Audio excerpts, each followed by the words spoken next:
నకిలీ వైద్యులున్నారు జాగ్రత్త, అర్హత లేకుండానే డాక్టర్లుగా చెలామణి అవుతున్నారట. ఈ ఏడాదిలోనే 350 మందిని పట్టుకున్నారు. సోషల్ మీడియాలోనూ అనర్హుల వీడియోలు, తాము చెప్పినట్లు చేస్తే రోగాలు మాయమంటూ ప్రచారం. వికారాబాద్ జిల్లా పరిగిలో గుండెపోటుకు గురైన రోగికి ఒక నకిలీ వైద్యుడు అధిక మోతాదు ఇంజెక్షన్ చేయడంతో ఆయన అక్కడక్కడే చనిపోయింది. పరిగిలోనే మరో నకిలీ వైద్యుడు MBBS చదువుకున్న ఆ స్థాయి డాక్టర్గా చెలామణి అవుతున్నాడు. గత నెలలో ములుగు జిల్లాకు చెందిన ఒక మహిళ 4 నెలల గర్భంతో మంగపేటకు చెందిన RMP వైద్యుని సంప్రదిస్తే అతను గర్భ విచ్చితి మాత్రలు ఇచ్చిండట. అవి వేసుకున్నాక మహిళకు రక్తస్రావంతో పాటు కడుపు నొప్పి రావడంతో మరికొన్ని మాత్రలు ఇచ్చిండు. పరిస్థితి విషమించగా చివరకు వరంగల్ MGMలో ఆమెకు గర్భసంచి తొలగించాల్సి వచ్చింది. అయిపోయాయి. ఇట్లాంటి నకిలీ డాక్టర్లు పెరిగిపోతున్నారు.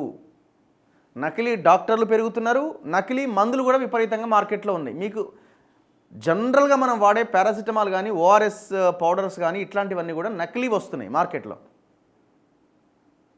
సో ఇష్టం వచ్చినట్టుగా మెడికల్ షాపులు, ఇప్పుడు మెడికల్ షాపులు అంటే మొత్తం అన్ని ఇవే కదా, అపోలోలు, మెడ్ ప్లస్లు, వీటి దందానే నడుస్తున్నది.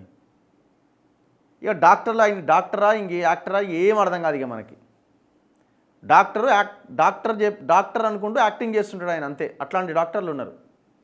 ఇక పేషెంట్ కనబడంటే ఇక ఆ పేషెంట్లో ఆయన రోగం కనబడదు డాక్టర్కి. ఇట్లా గాజులు ఏది మన ఏమంటారు దాన్ని, పైసల గలగలలు కనబడుతుంటాయి, నోట్ల కట్టలే కనబడుతుంటాయి. ఎంత గుంజాలే. ఆయన ఫస్ట్ పేషెంట్ కూర్చొని ఆయన ఏమైందని కూడా అడగడు. ఏమైంది అనగానే కథం టెస్టులు రాసుడే. ఇక బ్లడ్ టెస్ట్, యూరిన్ టెస్ట్, ఎక్స్రేలు ఇవన్నీ రాసుడే.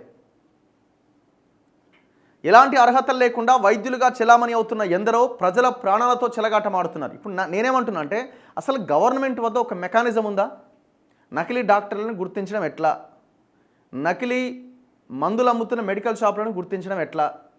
అసలు ఒక మెకానిజం ఉందా? ఒక పాలసీ ఉందా? అసలు ఆఫీసర్లు ఉన్నారా? ఏది మన రైడ్ చేసే ఆఫీసర్స్ ఉన్నారా? ఎవడూ లేడు. డ్రగ్ ఇన్స్పెక్టర్లు లేరు, ఫుడ్ సెక్యూరిటీ ఆఫీసర్స్ కూడా లేరు.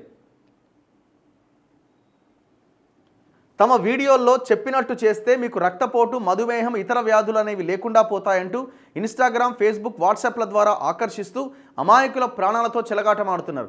వారు చెప్పినవి పాటించడమే కాకుండా స్టేటస్ పెట్టుకొని ప్రచారం చేయడంతో మరికొందరు ప్రజలు ఈ నకిలీ వైద్యుల వలలో పడుతున్నారు.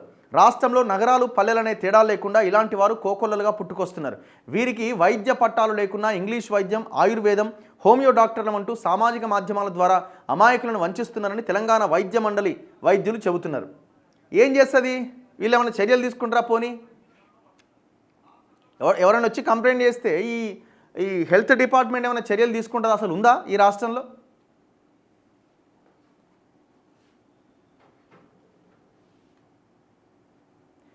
వీళ్ళు ఉంటారుగా, వీళ్ళు బాబాలు, లేకపోతే ఈ అన్ని మతాల్లో ఇప్పుడు ఇళ్ళనేమో బాబాలు, అన్ననేమో చర్చి పాస్టర్లు, కొంతమంది నకిలీలు. వాడు ఊగుతూ ఉంటే వీళ్ళు చేయి పెట్టగానే మంచిగా అవుతాడు చూసినారు. సో డాక్టర్లు కూడా అట్లనే తయారయ్యారు. ఒకవైపు వాడవాడలా నకిలీ వైద్యులు పుట్టుకొచ్చి ప్రజల ప్రాణాలతో చెలగాటమాడుతుండగా, మరోవైపు సోషల్ మీడియాలో నకిలీ వైద్యులు కొత్త రకాల మందులను, డైట్లను సూచిస్తూ వైరల్ అయ్యేలా చూస్తూ ఉండడం, వారి బారిన ప్రజలు పడుతుండడం ఆందోళన కలిగించే అంశం. ధనార్జనే ధ్యేయంగా మిడిమిడి జ్ఞానంతో వీరు అందిస్తున్న వైద్యానికి పలు చోట్ల పిల్లలు, గర్భిణీ స్త్రీలు, వయోధికులు సహా పలువురు ప్రాణాలు పోగొట్టుకుంటున్నారు. రాంబాబు అనే వ్యక్తి ఎలాంటి అర్హతలు లేకుండా ఇన్స్టాగ్రామ్లో డాక్టర్గా చెలామణి అవుతుండగా మెడికల్ కౌన్సిల్ అధికారులు ఈ నకిలీ వైద్యుని ఇటీవల హైదరాబాద్లో పట్టుకున్నారట. ఇలాంటి నకిలీలపైన తెలంగాణ వైద్య మండలికి ఫిర్యాదులు వెల్లువెత్తడంతో సోదాలు చేపట్టారు. ఈ ఒక్క ఏడాదిలోనే ఏకంగా 350 మందికి పైగా పట్టుబడ్డారంటే పరిస్థితి ఎంత తీవ్రంగా ఉందో స్పష్టమవుతోంది. రాష్ట్ర వైద్య మండలిలో నమోదవుతున్న అర్హులైన డాక్టర్లు 70,000 మంది ఉన్నారట. మరోవైపు వేల సంఖ్యలో అనర్హులు వైద్యం పేరిట వ్యాపారం చేస్తున్నారు. మందుల దుకాణాలతో కుమ్మక్కవుతూ ఇష్టారీతిన ఔషధాలను సిఫారసు చేస్తున్నారు. అనారోగ్యంతో తమ వద్ద వచ్చే వారికి అవసరానికి మించి యాంటీబయాటిక్స్, స్టెరాయిడ్లు, నొప్పి మాత్రలు ఇస్తూ ఉండడంతో రోగులు తీవ్రంగా అస్వస్థతకు గురై కొన్ని సందర్భాల్లో ప్రాణాలు కోల్పోతున్నారు. ఒక్క మల్కాజ్గిరిలోనే 10 మంది నకిలీ వైద్యుల గుట్టు రట్టయిందట. ఉమ్మడి ఖమ్మం జిల్లాలో అర్హతలు లేకుండా చికిత్సలు చేస్తున్న 41 మంది పైన అధికారులు కేసులు పెట్టిరట.